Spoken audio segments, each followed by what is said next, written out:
France Info. Vous ne l'avez sans doute pas remarqué, mais sur 10 ans, les revalorisations des pensions de retraite à Jicarco sont près de 2 fois plus faibles que l'inflation.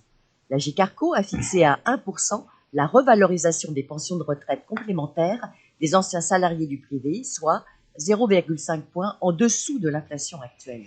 Une perte sèche de pouvoir d'achat pour les retraités concernés. Cette décision a été prise par les partenaires sociaux chargés de la gestion du régime de retraite à Jicarco pour rétablir l'équilibre financier du régime impacté par la crise sanitaire, qui a un effet négatif pour les retraités qui, depuis une décennie, ont subi plusieurs sous-revalorisations des pensions complémentaires. Valérie Patigne, présidente de Sapiendo Expert Retraite, a calculé l'effet de ces sous-revalorisations par rapport à l'inflation pour les 13 millions de retraités du régime. Le système est déséquilibré à cause du vieillissement de la population. Donc, il y a 3 types de solutions. C'est ce que j'appelle le trio infernal. Il y en a 2 qui pèsent sur les actifs, c'est-à-dire augmenter les cotisations et retarder l'âge de départ. Il y en a une qui pèse sur les retraités, c'est diminuer les pensions.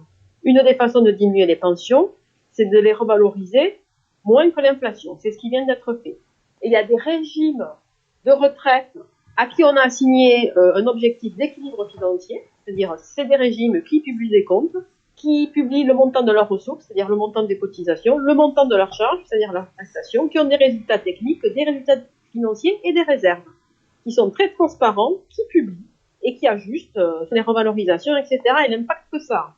Après, il y a d'autres régimes qui sont moins transparents, parce qu'elles n'ont pas d'objectif d'équilibre, parce qu'elles font chaque fois appel à des subventions publiques ou à l'impôt. C'est le cas du régime général, des régimes de la fonction publique ou des régimes spéciaux.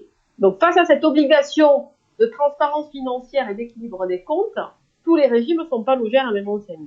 Donc, il faut veiller à ce que tout soit quand même un minimum homogène. Mais c'est l'idée générale, non?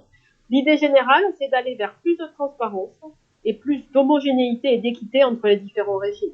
De 2011 à 2021, le cumul des revalorisations est inférieur de près de la moitié à l'inflation, entraînant un manque à gagner de près de 4% sur les retraites complémentaires.